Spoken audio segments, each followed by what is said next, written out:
बोलो शिव शंकर भगवान की जय। ओम नमः शिवाय। कर्पूरी गौरम करुणावतारम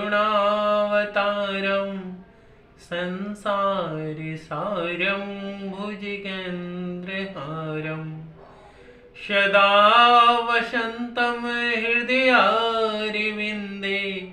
भवं भवानी सहितं नमामि। भवं भवानी सहितं नमामि। ओम नमः शिवाय। मेरे प्यारे भक्तजनों, कल की कथा में विशर्वा के पुत्र गुणनिधि उनकी मझली सबसे बड़ी पत्नी के गर्भ से जन्म ले लिए और भगवान ने उन्हें आदेश दिया कि आप काशीपुरी में जाकर घोर तपस्या कीजिए। उनकी तपस्या से प्रसन्न होकर उनको वरदान देने के लिए माता पार्वती सहित उनके सम्मुख प्रकट हो गए। उनके शिवजी ने विशर्वा से कहा कि अब इस तपस्या को छोड़कर और तुम मेरे वचनों को सुनो और जो भी तुम्हारी इच्छा हो वह हमसे वर मांग लो। भगवान शिव ने बहुत ही उच्च स्वर में गुणनिधि को बुलाया, परंतु वह भगवान के ध्यान में इतना मस्त थे कि भगवान की वाणी उन्हें सुनाई नहीं दी, जिसके कारण भगवान भूत भवन ने उनके हृदय में निवास कर और अपनी छवि उनके हृदय से खींच लिया, जिसके कारण वह कुला उठे और भगवान को इधर उधर ढूंढने लगे। तब क्या देखते हैं कि भगवान शिव जिनकी छवि वो अपने हृदय में बसाए हुए थे, वही भगवान शिव उनके सामने उपस्थित है। साथ में वाम अंग में माता गौरा जी उनके साथ खड़ी हैं। इस पर वह भगवान शिव जी से बोले कि हे प्रभु, यह जो नारी है यह कौन है और इनका सौभाग्य कितना है कि जो आपके साथ आपके वाम अंग में खड़ी है। यह तो बहुत ही भाग्यवान स्त्री है। आप कृपया कर इनके बारे में हमें बताइए और ताकि मैं आपके दर्शन कर सकूं। इस पर भगवान ने अपना तेज फैला दिया, जिसके कारण गुणनिधि को उनका स्वरूप का दर्शन ही ना हो पाया। उस पर वह रुदन करने लगे और गुणनिधि ने कहा कि हे प्रभु, ये कैसा आश्चर्य की प्रकाश हमारे सामने उपस्थित हुआ है। हे प्रभु, आप ऐसी शक्ति दीजिए जिसके कारण हम आपके स्वरूप का दर्शन कर सकें। उस पर भगवान खुश होकर उनके सामने अपना स्वरूप को छुपा लिया और दिक्पति से कहे कि हे दिक्पति, सर्वप्रथम हे देवी, ये कौन है? तो उस पर भगवान शिव ने कहा कि ये तुम्हारी माता है। बहुत पुण्य प्रताप से इन्होंने हमारे साथ विवाह किया है और ये तुम्हारी माता के समान है। हे पुत्र, तुम इनको नमन करो। परंतु माता पार्वती जी को उनके दृष्टियों का कुछ अंतर लगा और उन्होंने कहा कि हे प्रभु, यह जो आपका भक्त है यह कुदृष्टि से मुझे देख रहा है और मुझे इस पर क्रोध आ रहा है और मैं इसे श्राप देना चाहती हूँ। भगवान के रोकते रोकते माता पार्वती जी ने गुणनिधि को श्राप दे दिया कि तुम्हारी दोनों नेत्र फूट जाए, तुम मुझे कुदृष्टि से देखते हो, इससे तुम्हें बहुत बड़ा कष्ट प्राप्त हो। इस पर भगवान शिव ने कहा कि हे पार्वती, आपने यह क्या कर डाला? यह तो आपका पुत्र है और आपको यह माता रूप में आपके दर्शन कर कृतार्थ होना चाहता है, इसलिए प्रेम भाव से आपकी तरफ देख रहा है। आपने यह क्या कर डाला? कृपया आप इसे श्राप से मुक्त करें। यह ऐसा व्यंग भरे वचन सुनकर मुझे बहुत ही बड़ा दुख हुआ है।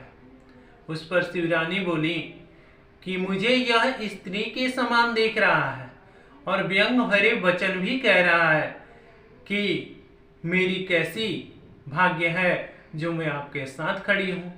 शिवजी बोले कि हे भाग्य को कोसने वाली स्त्री, यह तो मेरा परम भक्त है।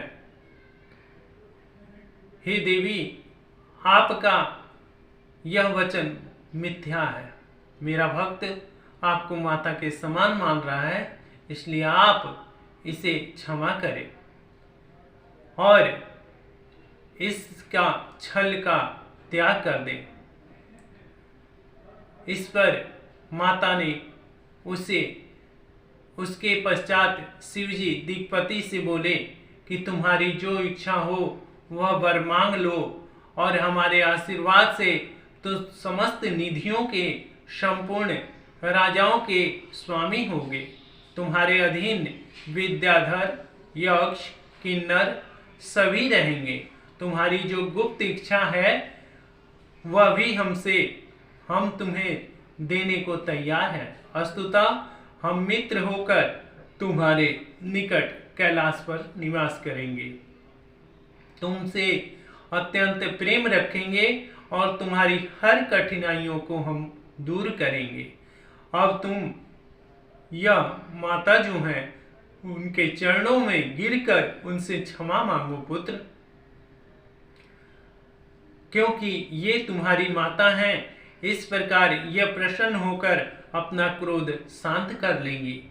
शिवजी की आज्ञा सुनकर दिक्पति विद्याधर गुणनिधि ने कहा कि हे देवी, यह हम आपके सेवक हैं और भगवान शिव जी की महिमा से हम आपके पुत्र हुए, इसलिए तुम्हारे मन में शिव जी की भक्ति हम में हमेशा जागृत रहे।